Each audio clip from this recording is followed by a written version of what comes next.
ప్రియమిత్రులందరకు నమస్సులు. ఈరోజు జామీ సుబోధలో ఓ మహాకవి జయంతిని పురస్కరించుకొని వారి జీవిత విశేషాలు, అదేవిధంగా వారు ఆనాటి కాలంలో చేసినటువంటి అనేక రకమైన సేవలను తెలుగు భాషకు, ఆంధ్ర ప్రాంతానికి, ఆనాటి కాలంలో ఉన్నటువంటి అనేక రకమైన దురాచారాలను కూడా రూపుమాపడానికి ఎలా సిద్ధపడ్డాడో ఆ మహాకవి ఎవరో మీరే తెలుసుకుంటారు. సొంత లాభము కొంతమానుకు పొరుగు వాడికి తోడుపడవ, దేశమంటే మట్టి కాదో దేశమంటే మనసులోయ్. అర్థమై ఉంటుంది. వారే గురజాడ వెంకట అప్పారావు. వీరు క్రీస్తు శకం 1862 సెప్టెంబర్ 21న విశాఖ జిల్లాలో ఉన్నటువంటి ఎస్ రాయవరం అనే గ్రామంలో వెంకట రామదాసు కౌసల్యమ్మ పుణ్య దంపతులకు ప్రథమ పుత్రుడిగా జన్మించడం జరిగింది. ద్వితీయ పుత్రుడు శ్యామలరావు. మరి మన వెంకటప్పారావు బాల్యమంతా కూడా విజయనగరంలోనే, ఆ పరిసర ప్రాంతాల్లోనే జరిగింది. కారణం, వెంకట రామదాసు గారు విజయనగరం కోటలో రెవెన్యూ ఉద్యోగం చేయడం, అక్కడ ఉన్నటువంటి ఆనాటి కాలం గజపతులతో అనేక రకమైన సత్సంబంధాలు కలిగి ఉండడం, తదుపరి వారు అనారోగ్య కారణంగా మరణించిన తర్వాత వారి కుటుంబం చాలా ఇబ్బందికరమైన పరిస్థితులు ఏర్పడ్డాయి. తర్వాత మేనమామ సహకారంతో తల్లి చక్కగా ఇరువురిని కూడా కష్టపడి పెంచడం జరిగింది. మరి మన గురజాడ వెంకటప్పారావు చీపురుపల్లి, విజయనగరం ఆ ప్రాంతంలో చదువుకోవడం జరిగింది. ఆ సమయంలోనే వ్యవహారిక భాషా ఉద్యమ ధీరుడు గిడుగు వెంకట రామమూర్తి పంతులు గారు కూడా వారి సహధ్యాయి. ఇరువురు కూడా ఆనాటి కాలంలో వ్యవహార భాష పట్ల చాలా జాగరూకత కలిగి వ్యవహారిక భాషను ఉన్నతంగా ప్రజల్లోకి చొచ్చింపజేయాలనే ఆలోచనతో గ్రాంధికాన్ని విడిచిపెట్టి వ్యవహారిక భాష పట్ల మమకారాన్ని పెంచుకొని ప్రజల్లో అనేక విషయాల ద్వారా ఆ భాషను పంపిస్తూ ప్రజలు మాట్లాడే ఆ భాషను గ్రాంధికం అంటే గ్రంథస్థం చేయాలనే ఆలోచనతో చాలా వరకు వారి ఇరువురు కృషి చేయడం జరిగింది. అదేవిధంగా మన వెంకట అప్పారావు గారు విజయనగరంలో చదువుతూ అదే కళాశాలలోనే తెలుగు ఉపాధ్యాయుడిగా కూడా నియామకం కావడం అనేది ఒక గొప్ప విషయంగా చెప్పచ్చు. వారు తెలుగు ఉపాధ్యాయులుగా ఉంటూ తండ్రి వలె ఆ మహారాజులతో అనేక రకమైన సత్సంబంధాలు కలిగి ఉండి సంస్థానంలో ఒక కీలకమైన వ్యక్తిగా కూడా ఉండడం జరిగిందనమాట. ఆయన ప్రారంభంలో సారంగధార అనే ఆంగ్ల వ్యాసాన్ని రాయడం, తరువాత తెలుగుపై మక్కువతో ప్రజల్లో వ్యవహారిక భాషను చూపించాలనే ఆలోచనతో 1910లో దిద్దుబాటు అనే కథను రాయడం, తర్వాత అనేక రకమైన ఆనాటి కాలంలో ఉన్న దురాచారం రూపుమాపడానికి ఆయన చాలా శ్రమించి అనేక రకమైన సాంఘిక దురాచారాలకు సంబంధించిన, ముఖ్యంగా ఆనాటి కాలంలో బాల్య వివాహాలు, వరకట్నం, తదుపరి వ్యభిచారం, ఇవి చాలా ఎక్కువగా ఉండేవి సమాజంలో. ఆ వరకట్నం మీద ఆయన రచించినటువంటి నాటకం కన్యాశుల్కం 1891 ఆ ప్రాంతంలో ఒక అద్భుతమైన రీతిలో ప్రజల్లోకి చొచ్చుకుపోయిందండి. అది ఎంత గొప్ప నాటకం అంటే నేటికి కూడా ప్రజాదరణ పొందుతుంది. సుమారు 140 సంవత్సరాలు, 130 సంవత్సరాల పైన అవుతుంది. ఇప్పటికీ ప్రజాదరణ పొంది ఎక్కడైనా కన్యాశుల్కం అనగానే ఒక ఆలోచన, గురజాడ అప్పారావు ఆనాటి కాలంలో ఉన్న దురాచారాలు, కన్యాశుల్కం ఆనాటి కాలంలో ఎంత భయంకరంగా ఉండేది, అదేవిధంగా వ్యభిచారం ఎలా ఉండేది అని చెప్పడం, ఆంగ్ల భాషపై మమకారం ఎంత ఎక్కువగా ఉండేది, మోజు ఎలా ఉండేదని గిరీష్ పాత్రం ద్వారా, వ్యభిచారం మీద మధురవాణి పాత్ర ద్వారా అసలు ప్రాణం పోసే విధంగా పాత్రలు సృష్టించేవారు. లుబ్ధావధానులు అవ్వచ్చు, రామప్ప పంతులు అవ్వచ్చు. ఈ పాత్రలన్నీ కూడా సజీవంగా ఇంకా ఉన్నాయేమో అనే విధంగా ఆయన కన్యాశుల్కంని చాలామంది మెచ్చుకునే అవకాశం విధంగా ఆనాటి కాలంలో ఈ వ్యవహారిక మీద దండయాత్ర చేసిన చాలామంది మహాకవులు కూడా మెచ్చుకున్నారు. ఎందుకంటే ప్రజల్లోకి అది చాలా సులువుగా ప్రవేశించింది అనమాట. కారణం ఏంటంటే వ్యవహారిక భాష. ఈ వ్యవహారిక భాష కారణంగా అది ప్రజాదరణ పొందడం జరిగింది. ఆనాటి కాలంలో ఉన్నటువంటి ఆ దురాచారాలకి అది చాలా ఉపయోగపడింది. ఓహో, కన్యాశుల్కం ఎంత ప్రమాదకరమా, వ్యభిచారం కూడా ఎలా ఉండేదా, ఎంతమంది వ్యామోహపడేవారా, ఇది దురాచారమే కదా, సంఘాన్ని పాడు చేస్తుంది కదా. అలా గిరీశ పాత్రం ద్వారా హాస్యాన్నే కాకుండా ఆనాటి కాలంలో ఉన్నటువంటి కపట వైఖరిని కూడా తెలియపరుస్తూ, తర్వాత ఇంగ్లీష్ భాష పట్ల అందరూ కూడా వ్యామోహంతో ఉండే విధంగా, ఇంగ్లీష్ని 4 ముక్కలు మాట్లాడితే చాలు గొప్పగా ఉండే విధంగా ఆ వెంకటేశం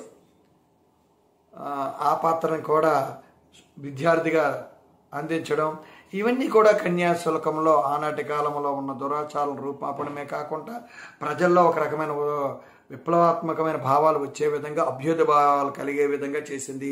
అందుకే మన గురజాడను అభ్యుదయ పితామహ అని కూడా అంటూ ఉంటారన్నమాట. అదేవిధంగా వారు రచించినటువంటి పూర్ణమ్మ చాలా విషాదపూరితమైన గేయం. అందులో ఒక్కటి మనం తీసుకుంటే, కన్నుల కాంతుల కలువల చేరిను మేలిమి చేరిను మేని పసల్, హంసల చేరిను నడకల బెడగలు, దుర్గమ చేరిను పూర్ణమ్మ పుత్తడి బొమ్మ పూర్ణమ్మ. ఆ పుత్తడి బొమ్మ పూర్ణమ్మలో చివరి ఆ గేయ పుటాన్ని మనం ఒకసారి పరిశీలన చేస్తే, ఆమె ఏ విధంగా మరణించిందో బాల్య వివాహం వలన. ఈమెమో చాలా చిన్న పిల్ల, భర్త ఏమో ముసలివాడు, తోటి వారందరూ తాత తాత అని గేలి చేయడు. అవమానాన్ని తట్టుకోలేక ఆనాటి ఎందరో పిల్లలకి మార్గదర్శకురాలైంది పూర్ణమ్మ. తల్లిదండ్రులు కట్న కానుకలు ఆశపడి ముసలవాళ్ళకి ఆ చిన్నపిల్లనిచ్చి వివాహం చేసేవారు. అది కూడా ఆనాటి దురాచారంగా ప్రజలందరూ గ్రహించారు. ఇలా సంఘములో, ఆనాటి సమాజంలో ఉన్నటువంటి అనేక దురాచారాలను వరకట్నం రూపేను, వ్యభిచారం రూపేను అన్నీ కూడా ప్రజలకు వివరించి అవి తప్పు, అలా ఉండకూడదు, బాల్య విద్యను ప్రోత్సహించాలనే భావనతో ఒక చక్కటి కనువిప్పు కలిగించే అనేక రకమైన రచనలు, దేశభక్తి కానీ, తర్వాత లవణ్ రాజ్ కళ కానీ, ఒక గొప్ప ఛందస్సును కూడా తెలుగు విద్యార్థులకి, తెలుగు భాషకు ఒక అలంకారమైనటువంటి గొప్ప ఛందస్సును కూడా ఆయన స్వయంగా రాశారు. అదే ముత్యాలు సరాలు. ఇలా వారు అనేక పుస్తకాలు రచించి సమాజాన్ని మేల్కొల్పే విధంగా చేయడం చాలా గొప్ప పరిణామం. ఆనాటి కాలంలో ఎందరో వారిని స్ఫూర్తిదాయకంగా తీసుకోవడమే కాకుండా తర్వాత తరం వచ్చినటువంటి శ్రీశ్రీ ఒకానొక సందర్భంలో చెప్పాడు, కవిత్రయము అంటే సహజంగా మనకి నన్నయ్య, తిక్కన, ఎర్రన, ప్రాచీన కవులు అంటారు. కానీ ఈయనేం చెప్పారు తెలుసా? కవిత్రయం అంటే తిక్కన, వేమన, గురజాడ. తిక్కన, వేమన, గురజాడ చాలా, ఆ ముగ్గురు కవుల్లో చాలా కాలభేదం ఉందండి. తిక్కన అంటే 11, వేమన అంటే మనకి 17వ ప్రాంతం, గురజాడ 19వ శతాబ్దం, 1862 19వ శతాబ్దం. వీరి ముగ్గురిని కూడా కవిత్రయం అని చెప్పడం జరిగింది. అంత గొప్పవాడు. ఆ గొప్ప కవులతో వీరు కూడా మమేకం అవడం గొప్ప విశేషం. మరి గురజాడ అప్పారావు గారు జీవిత విశేషాలని, అంటే తల్లిదండ్రులు అయినటువంటి వెంకట రామదాసు, కౌశల్యమ్మ పుత్రుడు, వారు తండ్రి ఉండేటప్పుడు గొప్పగా ఎదగడం, తదుపరి తండ్రి మరణానంతరం కౌసల్యమ్మ ఎన్నో కష్టాలు పడి ఆ పిల్లలు పెంచడం, తర్వాత ఈయన ఉన్నతంగా చదివి గొప్పవాడు కావడం, ఈమెకు 1885లో అప్పల నరసమ్మతో వివాహం జరగడం, 3 పిల్లలు, 2 అమ్మాయిలు, 1 అబ్బాయి. ఆ అబ్బాయికి వెంకటరామదాస్ అని పేరు పెట్టడం, అంటే తండ్రి పేరునే కుమారుని కూడా పెట్టడం ఆచారము ఆనాటి కాలం నుంచే వచ్చింది. అంటే ఒక 30-40 సంవత్సరాల వరకు కూడా ఆచారం కొనసాగింది. చాలామంది వాళ్ళ తండ్రుల్ని తల్లుల్ని పేర్లు కూడా పిల్లలకి పెట్టేవారు. అంటే ఇప్పుడిప్పుడే కాలం మారిపోయి ఆ పేర్లన్నీ పాతగా ఉన్నాయని ఈ కొత్త పేర్ల వైపు, అంటే పాతను మరిచి కొత్త వైపు నడిచే విధంగా తయారవడం జరుగుతుందన్నమాట. అంటే ఆ పేర్లో ఒక రకమైన అర్థం ఉండేదండి, ఒక భావనతో పెట్టేవారు. ఆ జాతకం ప్రకారంగా ఆ నక్షత్రాలు కానీ అదేవిధంగా ఆ జన్మ సంబంధించిన విషయాల్ని చక్కగా క్రోడీకరించుకొని ఆ పేర్లని పెట్టేవారు అన్నమాట. కానీ ఇప్పుడు అలాంటివి ఏమీ లేవు. వాడికి నచ్చిన పేరు పెట్టాడు, పిలవడానికి అనుకూలంగా ఉన్న పేరు పెట్టాడు. అంటే కాలం మారుతున్న కొలది మారుతూ ఉంటారు. ఏదైనా పాతకాలం చాలా గొప్ప కాలం అని చెప్పచ్చు అనమాట. మరి గురజాడ అప్పారావు గారి యొక్క స్వగృహం నేటికి విజయనగరంలో ఉన్నది అన్న విషయం మీ అందరికీ తెలుసు. నేను స్వయంగా అక్కడికి వెళ్ళడం జరిగింది. సెలవులకు వెళ్ళినప్పుడల్లా ఆ గృహాన్ని నేను దర్శిస్తూ ఉంటాను. ఆ ఫోటోలు కూడా మీకు షేర్ చేస్తుంటాను. గురజాడ అప్పారావు గారి గృహాన్ని నేడు గ్రంథాలయంగా మార్చడం జరిగింది. వారి మునిమనవుడు కూడా గ్రంథాలయంలో ఆయన ఒక లైబ్రేరియన్గా పనిచేస్తూ ఉంటాడు. ఆయన మునిమనవుడు, వారిని కూడా కలవడం జరిగింది. అంటే ఆ సంతతి ఇంకా కూడా కొనసాగుతూనే ఉంది. పక్కనే అంటే విజయనగరం కోటకి పక్కనే విజయనగరం వాసులు, ఉత్తరాంధ్ర వాసులందరికీ తెలుసు. ఎప్పుడైనా మిగతా వారు ఎప్పుడైనా విజయనగరం వెళ్తే తప్పనిసరిగా మీరు కోటకి ఉత్తరంగా ఉంటుందండి ఆ మార్గం, గురజాడ మార్గం కూడా ఉంటుంది. అక్కడ ఆ గ్రంథాలయాన్ని ఏర్పాటు చేయడం జరిగిందనమాట. ఇలా ఉత్తరాంధ్ర ధీరునిగా చాలా సంతోషం. ఎందుకంటే ఆ ప్రాంతంలో పుట్టిన నాకు ఉత్తరాంధ్ర అనే స్వాభిమానం ఉండడం కూడా ప్రత్యేకమైన చెప్పనవసరం లేదు. అందుకు అనుగుణంగా నేను వారిపై ఆటవిలది పద్యాలను జామి వారి మాట జగతి కెరుక, నేను చెప్పిన మాట తెలిసింది ప్రపంచానికి, జగతికి తెలిసిన విషయమే నేను చెబుతున్నాను చెబుతూ ఒక 5 పద్యాలని వారి విశేషాలని తెలియపరచడం జరిగింది. ఒకసారి చదువుతాను. విజయనగరమందు విఖ్యాతి చెందిన వారి అడుగుజాడ వసుధ నీడ, కలమ ద్వార కరుణ కురిపించు కన్యక. వారి రచనండి. అంటే పూర్ణమ లాంటిదే కన్యక కూడా. ఆమె కూడా ఒక దురాచారానికి లోనయ్యింది. మరొక్కసారి. విజయనగరమందు విఖ్యాతి చెందిన వారి అడుగుజాడ వసుధ నీడ, కలమ ద్వార కరుణ కురిపించు కన్యక, జామి వారి మాట జగతి కెరుక. దేశభక్తి చాటి దేశమందు నిలిపి, దేశ చీడ తెలిపి దులిపి దులిపి, దేశ ఖ్యాతి పెంచే దేవుడు గురజాడ, జామి వారి మాట జగత కెరుక. అంటే దేశ ఖ్యాతినే పెంచాడు ఆయన. ఆనాటి దురాచారాలన్నీ రూపుమాపడానికి కలమ ద్వారా ఆ చీడ పురుగుల్ని కత్తితో ఖండించినట్టు ఖండించాడు. అందుకే ఆయన దేవుడయ్యాడని తెలిసిన విషయాన్ని తెలియపరిచనమాట.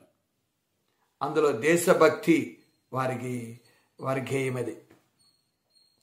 దిద్దుబాటు చేసి దివ్యలోకము చేరే, ధరణియందు చెడు దగ్ధపరచి ధవల వస్త్రధారి ధారణి సుకుమార.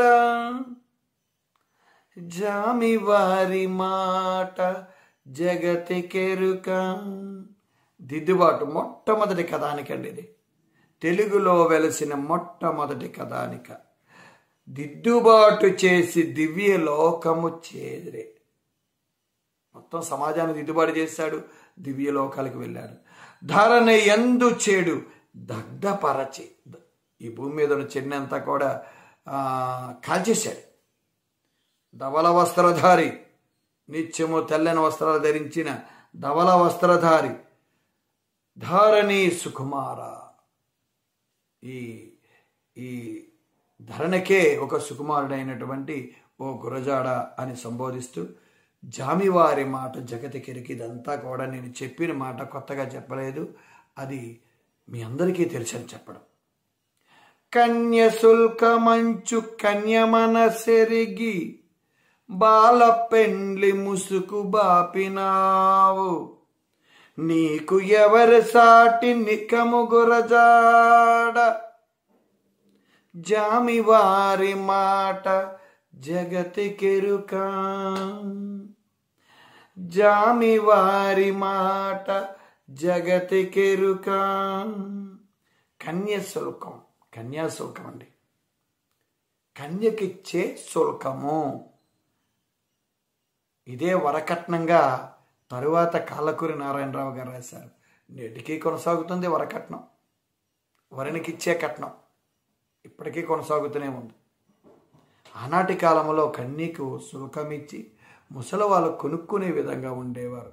పశువులో సంతలో పశువులు కొనుక్కున్నట్టు, పశువులో కాదు సంతలో పశువులు కొనుక్కునే విధంగా. అందుకు కన్యాశుల్కం అనేది ఆనాటి కాలంలో పెద్ద జాడ్యం అండి. దాని రూపమైపడైన బాల పెండ్లిని, బాలికల యొక్క పెండ్లిని రూపమైపాడు. ఎవరి సాటి, నీకు ఎవరి సాటి, నిక్కము నిజము గురజాడ. పసిడి మనసు నీది పూర్ణమ్మ కవివర్య, లవణరాజు కలలోకమెరుక, ముత్యమంటి సొగసు ముత్యాలు సరములు, ముత్యమంటి సొగసు ముత్యాలు సరములు, జామివారి మాట జగతికెరుక. ఇలా ఓ 5 పద్యాలను వేమన గారిని ఆదర్శంగా తీసుకుంటూ, విశ్వదాభిరామ వినురవేమ అనే ముకుటాన్ని ఆదర్శంగా తీసుకుంటూ, జామివారి మాట జగతికెరుక అనే ముకుటముతో ఈ జామీ శతకాన్ని రచించడం జరిగింది. పుస్తక ముద్రణ కాలేదు, ఏమో భగవంతుని కృప ఎప్పుడు జరుగుతుందో ఏమో. ఇలా నేడు జయంతి జరుపుకుంటున్నటువంటి దివ్యలోకములో ఉన్న ఆ గురజాడని స్మరిస్తూ, వారి సుమారు 154వ జయంతి అనుకుంటున్నాను, 54, 72, 54వ జయంతి, 154వ జయంతి.